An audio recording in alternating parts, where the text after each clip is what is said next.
papers I looked at. So I've broadened it to genomics because actually some of the current uses are not necessarily polygenic risk scores. They might be just single gene uses, but they're really cool. So I thought I'd share some of those with you as well. Now, mostly focusing on stuff that's either in the NHS now or that's going to be in the NHS in the future, where future is mostly defined sort of the next 10 years, because seeing further than that is quite difficult. So Sarah's already given you a welcome, but I will add this slide as well to just remind you, hi, I'm Amy. I work with Sarah, who works in the PPI, and we're just going to do a quick record of this. And then at the end of it, I'll ask you to put your cameras back on so you can see your lovely faces again, and answer some questions. But if you have questions in the meantime, do just throw them in the chat. Also, feel free to use the chat for talking in the meantime. I'm going to try and keep a vague eye on it, but I won't necessarily spot everything. There we go. Move the chat out the way. But it'd be lovely to be able to see, if people have any questions, I'll try and answer them as we go. I'm just doing a little bit of rearranging the screen so I'm all ready to go. So what I'm going to talk about today is mostly a bunch of papers that have come out over the course of the last year or so. So first of all, there is a public dialogue done by Ipsos M.O.R.I, which was all about how members of the public felt about genomic medicine going forward. So that's medicine that incorporates, measurements of DNA, not necessarily polygenic risk scores, but a lot of it is going to be around polygenic risk scores. But it's mostly around how people feel about, their DNA being stored and being used. Then we're going to talk about Genome UK strategy papers. These are a set of strategy papers made by the government about how they feel the country's relationship with genomic medicine should be going over the next 10 years. This includes something called the Our Future Health, which is a planned study, which you could all volunteer for if you wanted. And then on the more practical side, there was a lovely paper on how polygenic risk scores could be incorporated into NHS Health Checks. So I'm going to talk about that, and that includes the HEART pilot study, where they have already started recruiting and using polygenic risk scores within the NHS Health Check to see whether it helps. And then right at the end, there'll be a chance for feedback and questions. If I am, also feel free to put in chat. If I start to lose you because I've gone too technical, feel free to go, slower, or could you explain that more? Because that's really helpful to me, because I can't see your faces. And so I don't know if I have just lost the room entirely and I am just like talking for my own amusement. So starting with the Ipsos M.O.R.I. So this is basically a market research company, but they took 97 members of the public and 30 experts in genetics, and did like evening and day-long meetings in Coventry, Edinburgh, Leeds and London, where they explored, this is from their thing, public aspirations, concerns and expectations about the development of genomic medicine in the UK, which that sounds fascinating. I wish I could have listened to the whole thing, but even just their report is very interesting. So the sort of big headline was huge widespread enthusiasm and support. This came with this like asterisk of a lot of people didn't know what genomic medicine was, but once we explained it, they were very keen and supportive. But at the same time, the public had some really clear red lines of, but don't use the data for this. And I will be going into this in more detail, don't worry. Particularly, people wanted a lot of reassurance that there was going to be a robust governance framework, consent processes, that everyone was going to understand the limits of what this data could be put to, ideally before we started collecting it routinely for everyone. And in particular, they found that there was a real clear social expectation about the relationship between NHS, doctors and patients, because it was broken down as these core areas of reciprocity, altruism and solidarity. And the report essentially recommended that these particular ideas should be enshrined in an NHS constitution, and how those were going to relate to genomics should be put in there as well, because genomic medicine could really change public expectations about what happens when we donate our data, and what's going to happen with it afterwards. So let me dig into that a little deeper. So this is how the public viewed sort of the current social contract between the NHS, doctors, and patients.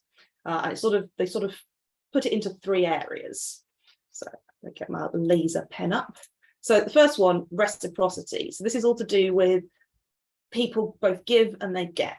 So patients get healthcare, but in return, they're expected to behave well, to turn up to appointments, to not waste resources, to appreciate the care they're giving, and to not be disrespectful of the service. The NHS gets tax money and delivers the service. The doctors provide care, and in exchange gets a level of trust and intimate details from the patients that they are trusted to use only for that clinical purpose.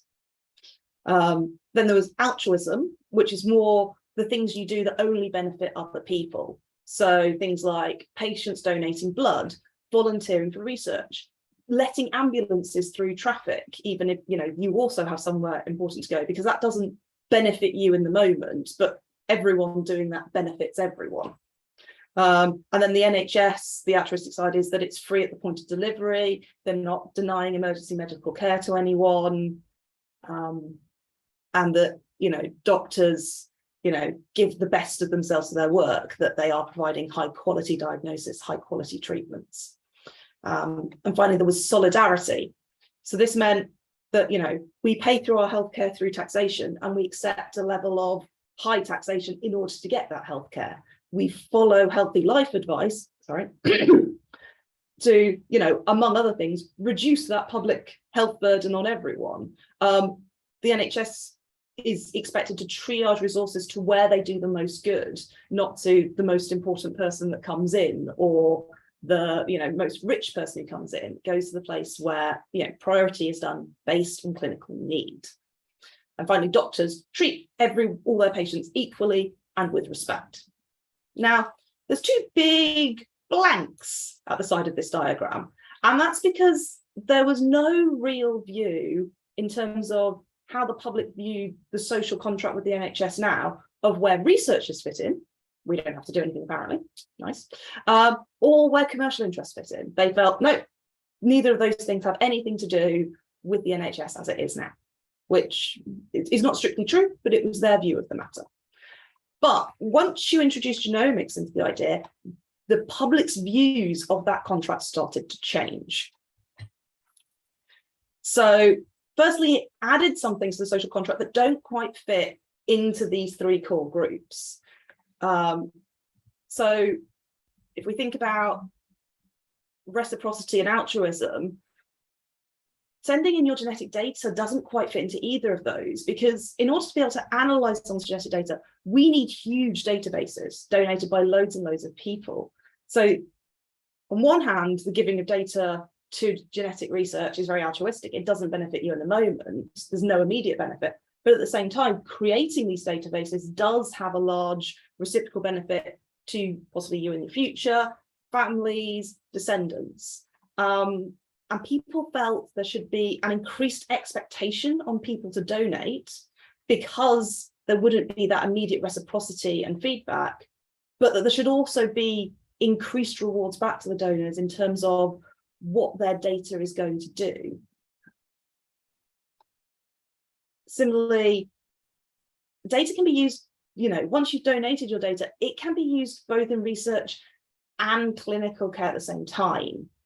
The public wanted better ways of translating the research into information for those people whose data was being used. So, getting feedback, if you're in a giant database that's being used to, say, develop a cardiovascular risk score, they felt you should be getting information about that risk score back to you, and also that data should be translating faster into clinical impacts immediately. Now, this could have positive interactions. Previous point, donors able to see the benefits of collective action much sooner, but there was also a very unrealistic expectation about how fast research actually can translate into improved care. Usually research takes a very long time before it becomes a part of routine care. So expecting to be able to donate data and then within a year find out about the amazing healthcare benefits that you have enabled, probably a bit too much of an ask. And finally, there was huge worries around data security. People did not want donations of genomic material to be used outside of healthcare and research. And they felt it was very incumbent on the government to design a future that prevents, very excessive dystopian social outcomes that might increase inequality in society. They also felt it really changed the role of the GP. And I think this actually ties in with something that came up in our last meeting around who makes the decision around disclosing information. So something that came up really heavily from this particular study was that they wanted clinicians to make the final decision on disclosing information. So, for example, if you had a genetic information collected on you and a problem was found, should it be disclosed to your family members who likely share similar genetics with you, that they should also get checked out? And they wanted clinicians to make that decision. But at the same time, they wanted that decision making to be shared with patients, to be very transparent, and patients to be able to challenge the decision, and it not to create an administrative burden on the GP. And I think that's something that, you can either have incredible micromanaging of who has the information when, or you can have no administrative burden on the GP. I don't think there's a way of making both, particularly given the time constraints and systems we have at the moment. Interestingly, there was a really broad consensus that at the moment, the data we tell our doctors is almost completely confidential. And the public in this thing felt actually losing that complete confidentiality is a reasonable trade-off for getting the benefits of genomic research. So your data being shared, being used in large data sets in order to be able to find these pieces of information that will benefit everyone was considered a reasonable trade-off for not having your data kept privately all the time anymore, which is interesting because that's not always the message we get about how people feel about their data. And finally, there were some big red lines of we are not crossing this. So the first one was no genetic engineering. They did not want people changing DNA in order to improve health, which genuinely is something that is being investigated in various countries around the world. Can small amounts of genetic editing lead to long-term health benefits? So it's not impossible that one day will become a conversation of something about should this be allowed in, and we're not talking about genetic editing of people before they're born. We're talking about genetic editing of people in their 40s and 50s to change things that might cause cause ongoing health problems. They didn't want data to be used by companies or even the government in ways that might increase inequality or be used to penalize people with particular health needs or to monitor groups in society. So they didn't want any genetic restricting of welfare and state support. They didn't want police using genetic data to solve crimes, and they didn't want insurance companies to use it. And then I think the most dystopian of all the things, they didn't want targeted marketing based on genetics, which is something I'd never contemplated. And yeah, no, I do not want emails targeted at me because I have a specific genetic flaw that might make me more liable to buy Cocoa Pops or something. That sounds like the worst of all possible worlds. And particularly, there was just this really clear desire for sorry, I didn't need to go past it yet.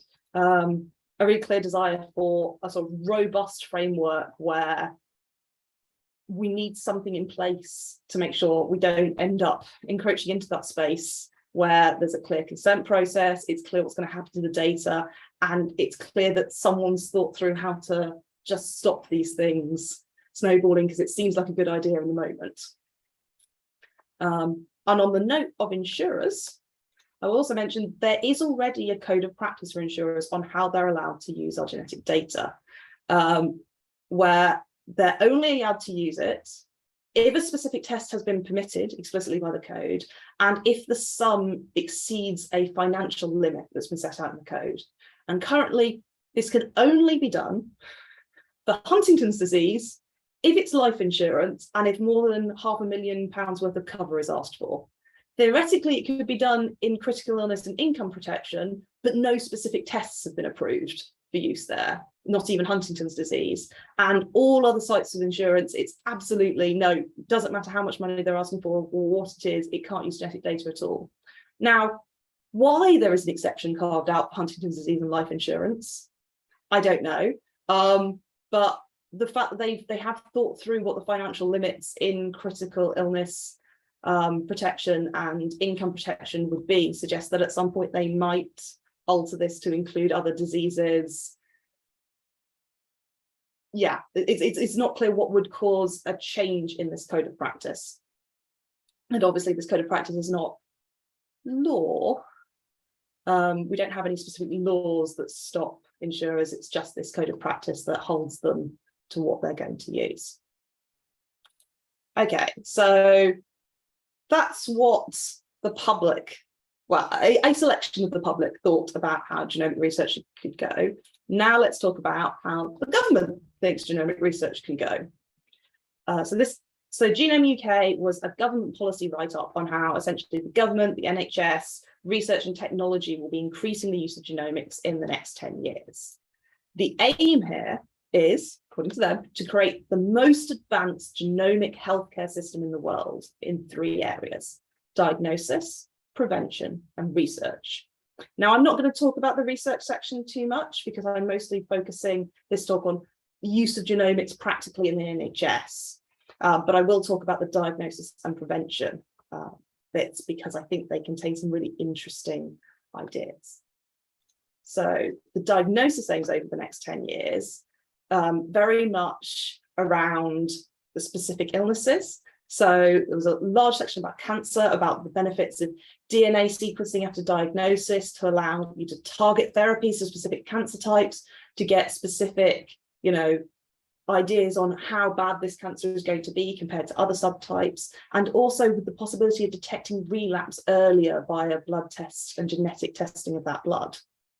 Then looking at rare and inherited diseases, the hope is that as we get more data on people's genetics, it will reduce time to diagnosis because we'll have genetic information about specific rare diseases and be able to identify people who are more likely to be getting them, and that might help with diagnosing them. And also that it will make it much easier to put together trials, so particularly trials on people in the early stages of diagnosis, where they may not be, in contact with support groups and stuff, which is usually how, trial enrollment is done. People advertise out through support groups, through doctors to find people. But instead we had, large databases of the population where we knew, well, if we searched for these particular gene types, we're likely to find people with this disease, and then be able to invite them to come do research. It might be easier to enroll people.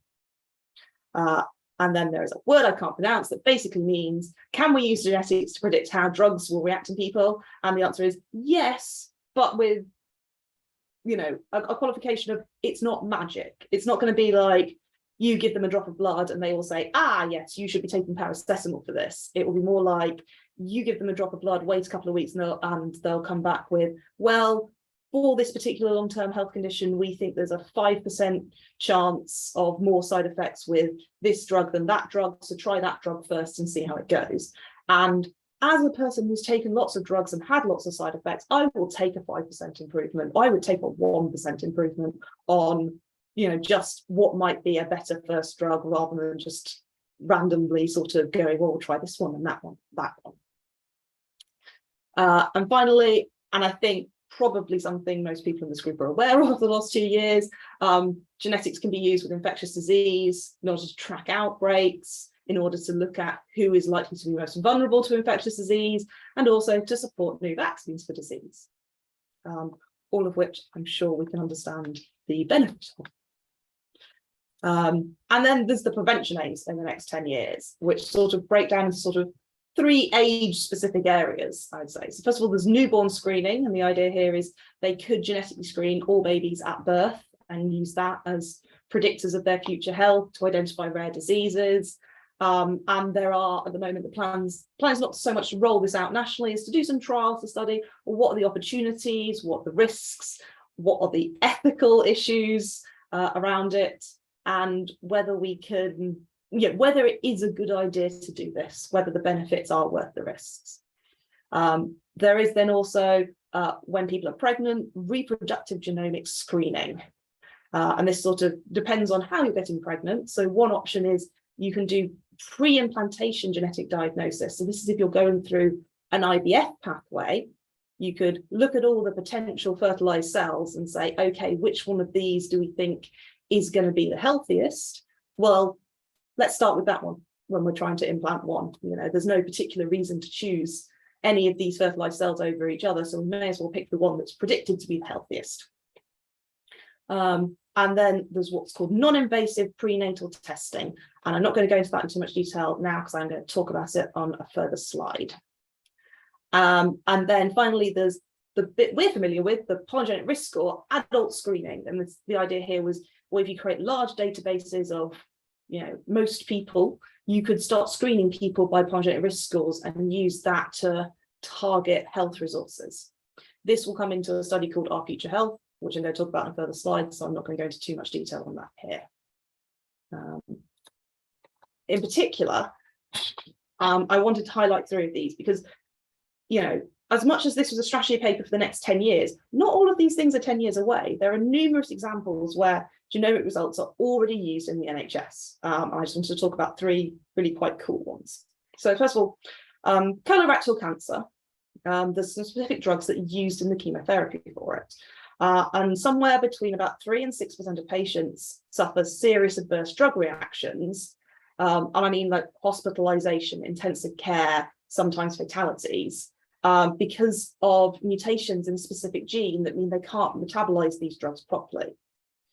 And all 4 nations in the UK have introduced genetic testing prior to giving these drugs, which means they can identify the people with these mutations, which then reduces the risk of these toxic reactions and saves people's lives. So yay. Secondly, chronic lymphocytic leukemia has lots of different variations, so lots of different subtypes, and each one responds to treatments differently and have very different prognoses.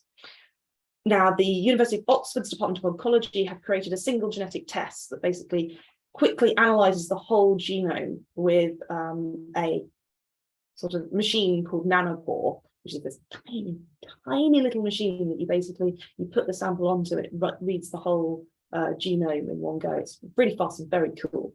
But it can give really fast, accurate results as to which subtype of leukemia this person is suffering from. And then that can then inform their treatment, their prognosis, and give them much more, the patient and the doctor, much more information about what they're dealing with. And finally, I'm coming back to that non-invasive prenatal screening, because this is very cool. So probably most of you have heard about like amniotic fluid tests in pregnancy. They would draw a bit of the amniotic fluid and use it to test for things like Down syndrome. And it's one of those difficult decisions that people have to make during pregnancy, because having the test does come with a non-trivial risk of miscarriage, which obviously is not an outcome anyone wants from pregnancy. And so whether or not people choose to have the test can be quite a difficult decision. But in Wales, they've now introduced non-invasive prenatal screening. So instead of taking amniotic fluid, they take some of the parent's blood. And because of how pregnancy works, cells from the fetus do actually transmit up into the parent's body, float around, sometimes stick around for decades. Very cool science. But they can look at the parent's DNA and fetus's DNA and DNA sequence it and use that to look for things like Down syndrome, Edwards syndrome, Patau syndrome. They are hoping that in the near future, they will in fact have a sickle cell specific version as well. So that obviously it's just a blood test, so it doesn't have anywhere near the risks that come with amniotic testing. Right, and finally, the Our Future Health study, which is the other thing I said I'd put a pin in it. So I mentioned this under the sort of adult screening plans. Well, what is it? You might have heard me in previous times talk about UK Biobank. Don't worry if you don't remember that, but basically UK Biobank is a collection of 500,000 British people's DNA and health info, and it's currently probably the best genetics resource in the world, mostly because it's very comparatively easy for researchers to get approved for it, to access the data, the anonymous obviously data, but and a lot of the summary data is published up online, so people can find out the stuff from it really comparatively easier to some of the other biobanks. It's also very large, and it was very sort of cross society. It wasn't collected from people with a specific disease. Now, it does have some flaws and some biases, and the government has essentially given permission and funding for a much larger version, which is called Our Future Health. The plan here is to collect 5 million people, collect samples from them, collect vast amounts of health information from them, connect it up to NHS records, which will then be usable for researchers to be able to do the sort of, creation of risk scores, searching for sort of causes of rare diseases that we currently do using Biobank. I will have a link at the end of this talk if people want more information on how to sign up. Basically, they will take anyone over 18 and in the UK, as long as you're prepared to answer all the questions and give them some samples.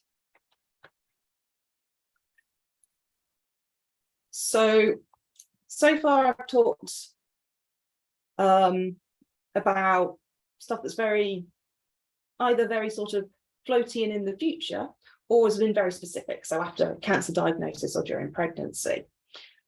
But there's also been a recent paper looking at the practicality of adding polygenic risk scores to NHS Health Checks, and this is something that will affect a lot more people if it is rolled out. So if you haven't had an NHS Health Check, it's a national programme. Look at my really complicated diagram that I picked up from their publications. But it's a free health check. It's offered every 5 years to adults in England aged 40 to 74, where they've not already been diagnosed with a vascular condition. It's done by GPs or nurses, and the idea is it will spot early signs of disease, including cardiovascular disease, by assessing multiple risk factors. This might be risk factors like alcohol use, smoking, family history, gender, and so forth. And the idea is that it will give a chance for early preventative interventions on people who are at a higher risk of health issues. And these interventions might be things like the prescription of statins or targeted lifestyle interventions, like, suggesting weight loss. But currently only about half the people offered a check actually take one up. And there is really quite huge variation across the country. So in some areas, it's only about 25% of people. In other areas, it's like 85% of people. But when people are checked, about a quarter of them have a high risk of cardiovascular disease, where high risk is defined as a risk greater than 10% over the next 10 years. So that might not sound very high risk to you, but that's considered high risk enough to be worth intervening on. Now, the idea of adding polygenic risk scores is, at the moment, we can identify the clinical risk of people through records. So things like, what's their cholesterol, how much are they smoking, what's their blood pressure, and use that to work out their relative risk. But we could also add the polygenic risk score. So this is the thing we've talked about before, where you look at someone's genome and you look for hundreds, sometimes millions of different variants, all that might have a tiny effect, but that might add up to a larger effect over time. And you can identify people who are at low risk, people who are at high risk, and people who are at intermediate risk. And the idea is you combine this with the clinical risk people, and it might just nudge some people who are perhaps, when they didn't have a measured polygenic risk score, they were just under that 10% line. It might then nudge them over the threshold into doing action.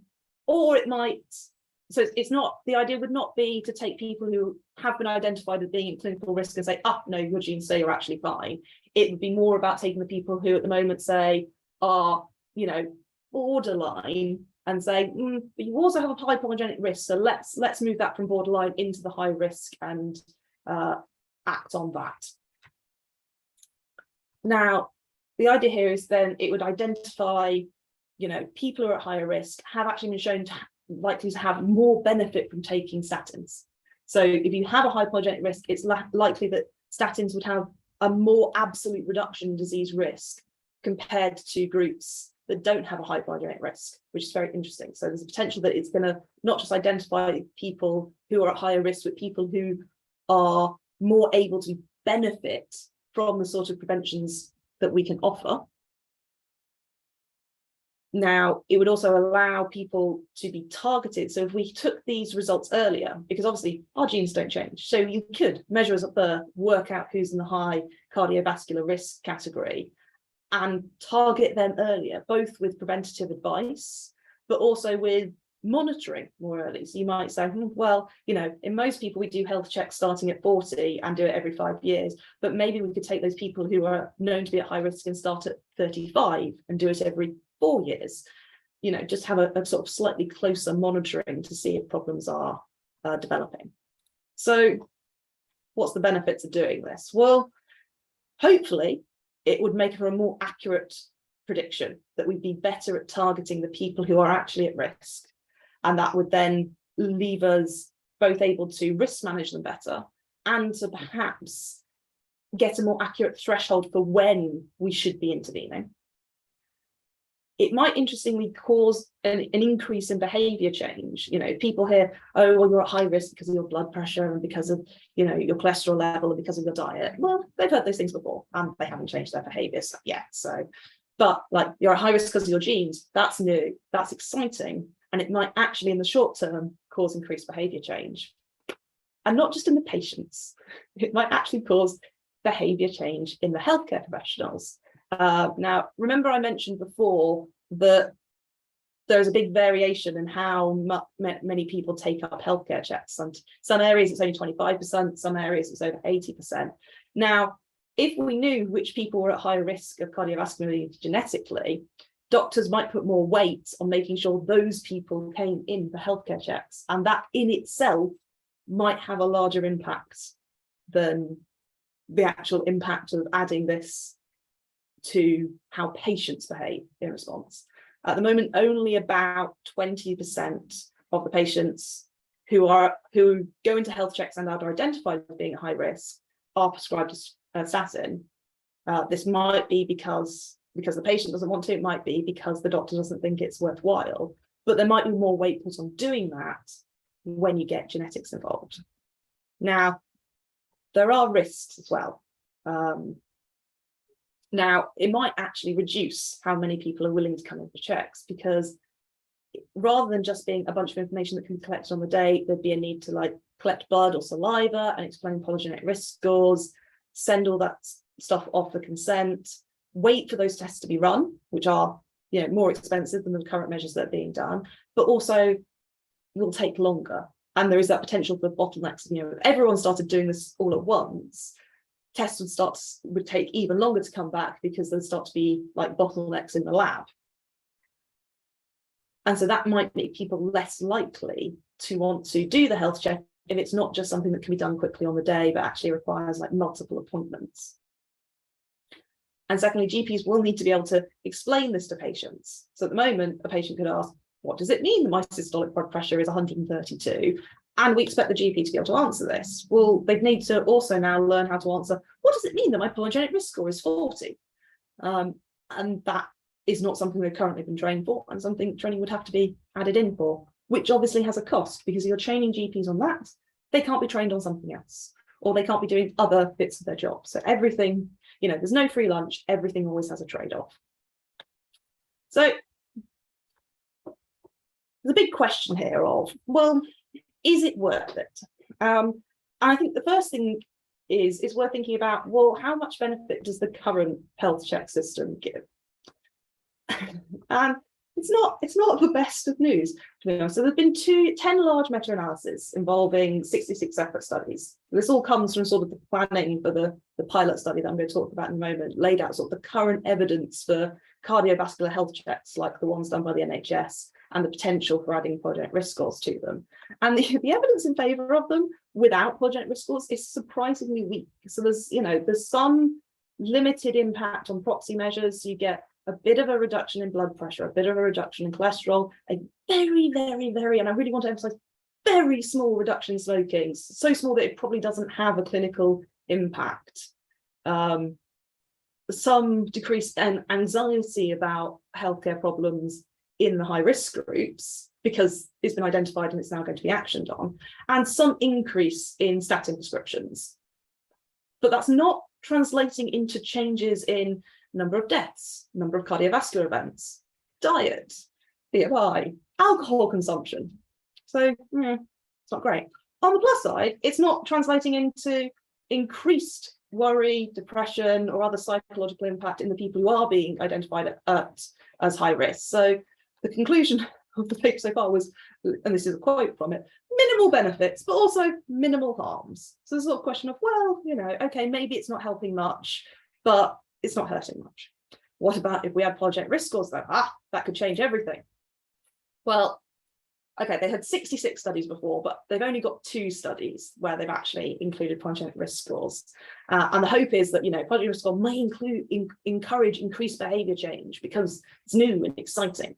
And the downside is actually, again, we see this similar, not a lot of change. So there's really no evidence of impact on cardiovascular mortality or on cardiovascular events occurring, which is, the thing we'd really like to see. This might be because there's only been limited time follow-up, because obviously polygenic risk scores are new, so they haven't got like 20 years of them being done. They've only got sort of 3 or 4 years. The one place where it was really interesting is they did see a really increase both in statin prescriptions being taken up, and also in people seeking out information, people sharing information about it. So that's good. But, time decreases again in cholesterol and smoking levels, but no real change in how people are behaving. So no change in diet or alcohol use. But again, no evidence of lasting emotional harms. So we're still at minimal benefits, but also minimal harms. So is it worth it to do this more expensive thing? If it might have small benefits, but also doesn't seem to be causing any problems, but will have costs associated with it. And remember, in the NHS, anything that costs anything means you're doing a trade-off from money somewhere else. Well, when we don't know whether something's worth doing, we do a pilot study, and that's exactly what the NHS plan to do. So the HEART pilot study, and I would just like to point out the utter geekery of scientists, because this is the healthcare evaluation of absolute risk testing, to spell HEART, well done, is going to be a pilot study of essentially adding this polygenic risk score to identify cardiovascular disease. They're going to take 1,000 healthy volunteers aged between 45 and 64 from the north of England. And they're going to take the usual Q-risk test that's done as part of the routine health check, but then they're going to add on the polygenic risk score. And if the combined polygenic risk score and Q-risk adds up to a 10% or greater chance, there will be an offer of statins, lifestyle advice. So basically the same as the usual NHS healthcare check, but they're just adding the polygenic risk score on. And the idea is this should add about 5% extra people being sort of pushed from the, well, it's risky, but not at the 10% level, just pushed over that final threshold. And the idea is this will then be compared to people who haven't been recruited in the study, and we'll see whether or not the healthcare improvements in this group long-term are worth the extra costs of putting in the polygenic risk score. So fingers crossed, either way, that it comes to a nice definitive answer about whether this is worth doing in general. That is the last thing I have to talk about. So fundamentally, where we are at the moment is, it's very exciting. Genetic stuff, polygenetic stuff is really starting to come into the NHS, both in pilot studies, but also in stuff that is being offered more widely, particularly in cancer and around pregnancy. And I'm just really keen to hear whether you have any questions or feedback. And I will cue Sarah to stop recording so that we can all turn our cameras